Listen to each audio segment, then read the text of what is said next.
Let's pray. Heavenly Father, bring us home someday. Until then, give us everything we need to live this life with boldness and without fear. In Jesus' name, amen. Shall we play a game? And I would do the creepy synthesized voice if I could.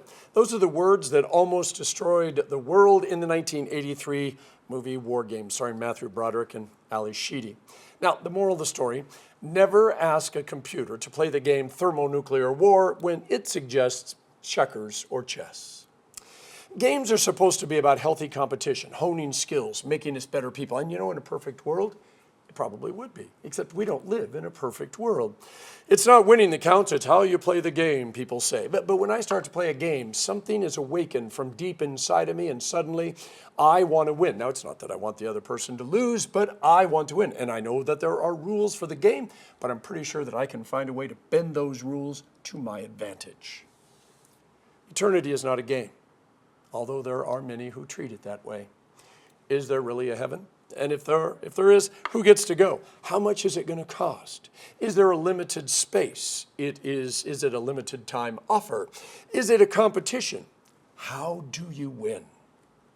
Jesus was pretty clear. Matthew 7, he said, enter heaven through the narrow gate, for the gate is wide and the road is broad that leads to destruction, and there are many who are going to go through that gate. But how narrow is the gate and difficult the road that leads to life, and very few will find it.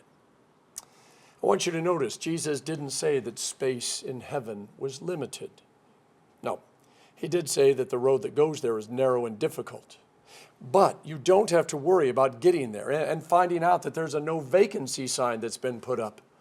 Now, this is very important. There is enough room for everyone. Nobody has to lose, but that doesn't mean that everyone's going to win. Funny thing about the church, and it's been this way, by the way, since Adam and Eve in the Garden of Eden. Even though heaven is not a game of musical chairs where every single round someone is eliminated until there's only one person left, we tend to treat it that way. It has become a game of who is holiest, and it gets played by denominations and churches and individual believers. The purpose of the church, by the way, the purpose of the church is to depopulate hell one sinner at a time. But we often act like we're actually trying to fill hell up with people that we don't agree with or who aren't as good as we are. I think we've got it backwards. St. Paul wrote a letter to Pastor Timothy, and he said, I'm the worst of sinners. Think about that. St. Paul claiming to be the worst of sinners, and yet he also knew that he was loved by God and he was being used by God for the sake of the gospel. I wonder where we got this idea that our life and faith are about us being just, better than everybody else. So when people say, I want to be more like Jesus, I know that what they're trying to say is, I want to be holier. I want to follow the rules better. I want to be, if not perfect, then practically perfect. But you see, when I read the Gospels, being like Jesus means sacrificing for others, giving of yourself, taking chances, forgiving people even when they don't deserve it, and giving yourself to perhaps save someone else. Bob Goff said, we weren't just an idea God hoped would work out someday. We were one of his most creative expressions of love ever. And then Bob actually challenges his listeners. He says, do you want to do something amazing for God? Then trade the appearance of being close to God for the power of actually being close to God. Quit talking a big game and go live a big faith. One of Jesus' friends said, if we want to get it right, we need to live a life worthy of the calling we've received. The call is to love God and the people around us while we live into the most authentic version of ourselves. Live into the most authentic version of ourselves. And if you didn't figure it out yet, the most authentic version of ourselves is showing the world what it means to be loved and forgiven, to live by grace, even though we keep messing up. One of the hardest things for us to get our arms around is Ephesians 2, 8, and 9. I know, we got it memorized, we hear it all the time. But every time St. Paul says you're saved by grace through faith, and this is, not your work, it's the gift of God, what we tend to hear is, me personally, I deserve to be saved. And God's saving me because, let's face it, I'm flat out amazing. It's part of that sinful nature that just keeps creeping in and turning everything upside down. In Ephesians 2, Jesus is asking us to let him define who we are.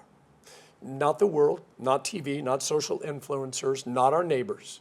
Can we, he asks, for even just a moment, set aside all the stuff that we tend to use to prove to the world that we're good, that we're mighty, that we're holy, can we just take a deep breath and rest in the grace of God? That's Ephesians 2:8-9. You're not saved by your works. You're saved because of grace. It's a very big difference. If we actually listen to the scriptures with more than just our ears and our brain, we might hear what God is actually saying. In Ephesians 6, where St. Paul talks about putting on the full armor of God, when he gets to the end, he says, so when it's all over, you'll find yourself still standing. Now you're going to be bloody, beaten, sweaty, tired, and unable to move. But by the grace of God, you will still be standing. In Hebrews 12, he says, let us run with perseverance the race that is set before us. There is no mention of finishing the line first, okay? You're not supposed to win. No. You see, winning is defined very differently. It says we are surrounded already by such a great cloud of witnesses. These are people that have already crossed the finish line. They're cheering us on because it's not about being first. It's just about crossing the line. In 1 Timothy 6:12, Paul says we are to fight the good fight of faith. This fight is about overcoming the worst that Satan can throw at us and the worst that Satan can draw out of us. This is not a fight against sinners or even saints. Ephesians 6 says our struggle is not against flesh and blood. It's against the rulers, the authorities, the powers of this dark world, against the spiritual forces of evil in the heavenly realms. Our enemy is Satan and his demons. But sometimes our greatest enemy is ourselves when we forget who we are. Unique and unreproducible miracles of God. We forget why we're here, to be the people of God now and forever.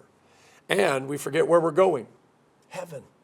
And we start attacking other believers so that we can feel good about ourselves, that we can justify all this that we don't really need to justify. Now, I've always been a big boy, and I was never a good student or athlete. That meant, especially in grade school, other kids made fun of me.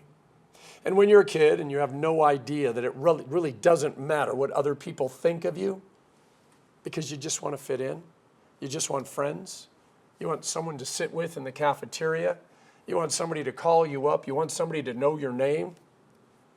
In order to do that, you put yourself under all that pressure to be what other people think or say you should be. And by the way, you actually think that that's going to make you happy if you get there. The problem is you never get there. Teddy Roosevelt said comparison is the thief of joy, but it can be the thief of a lot of other things as well. When Jesus said, do you really think that I came to bring peace? Our immediate reaction is, yes, Jesus. Isaiah says you are the Prince of Peace, so of course you came to bring peace.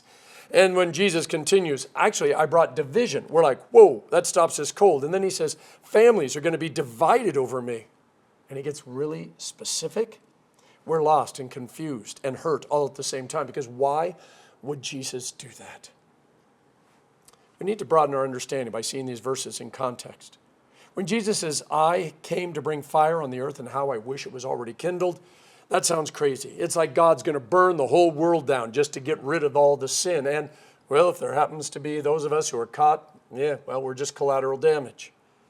But if we go back to Luke 3:16, John the baptizer says, I baptize you with water, but one who is more powerful than I is coming in. He is going to baptize you with the Holy Spirit and fire.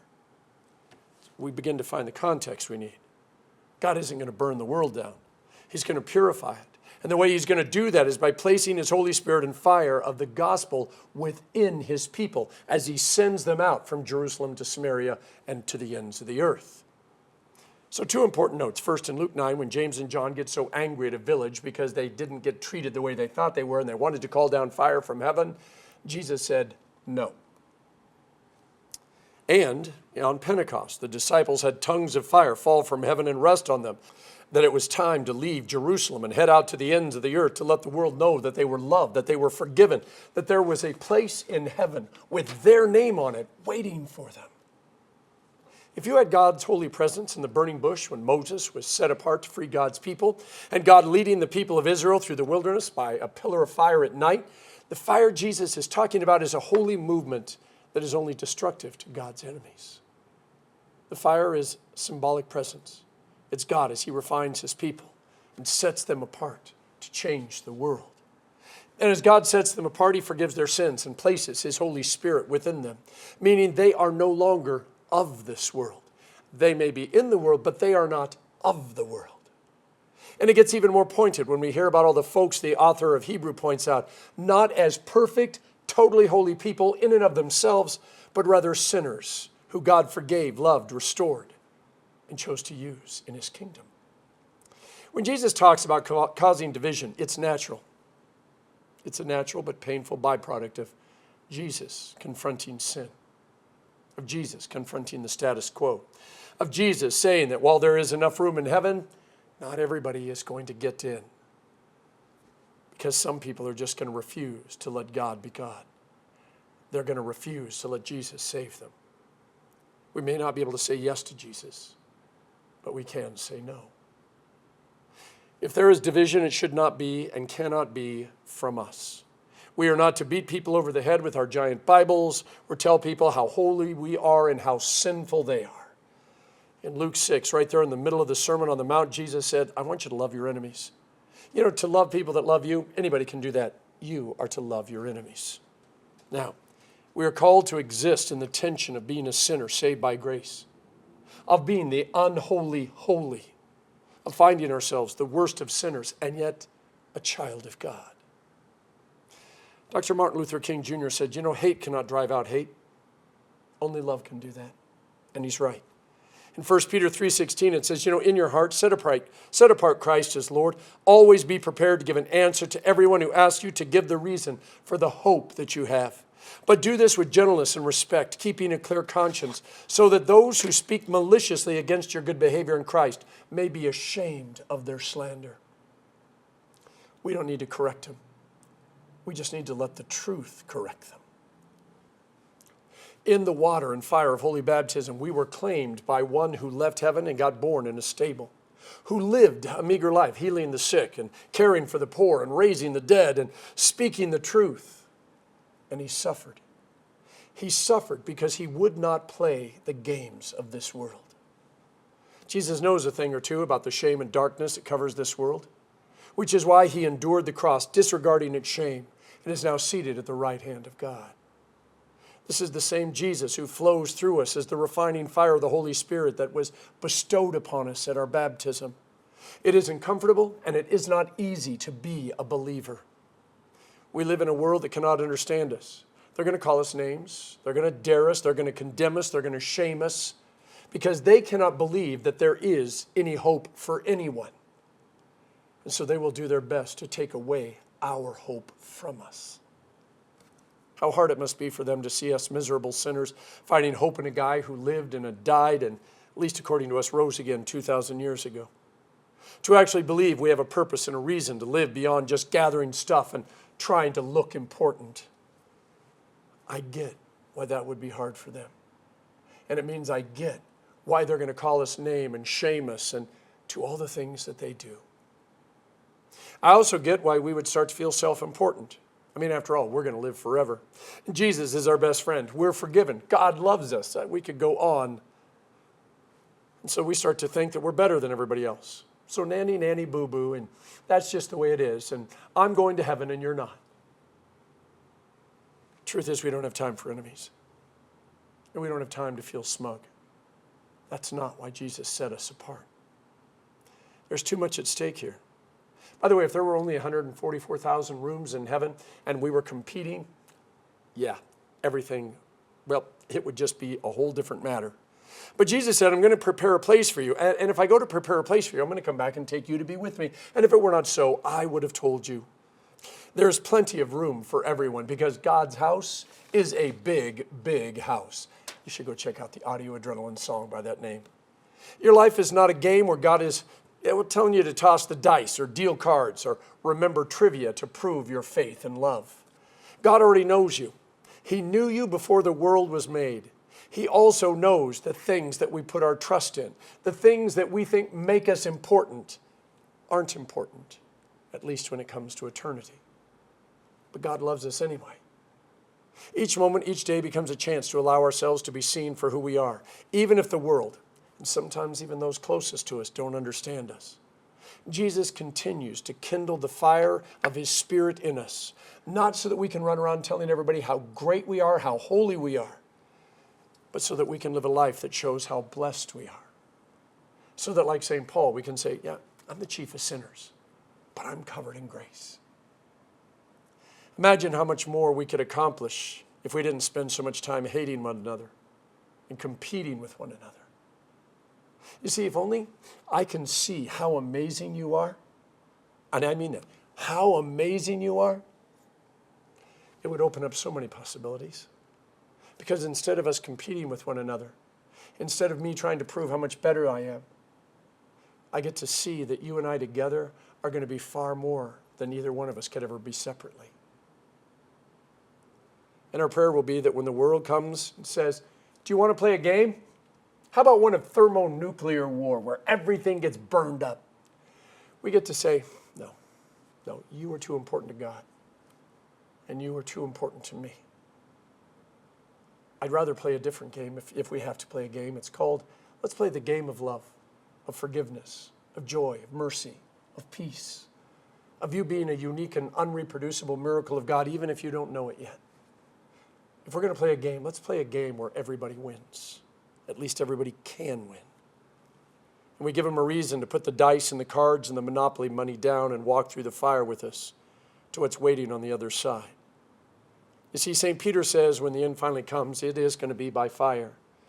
And there's going to be a new heaven and a new earth. But for those of us who have been purified by the fire of God's Spirit, this is what Isaiah 43 says. Fear not, I have redeemed you. I have summoned you by name, and you are mine. When you walk through the fire, you will not be burned, and the flames will not set you ablaze. In the name of the Father, and of the Son, and of the Holy Spirit. Amen.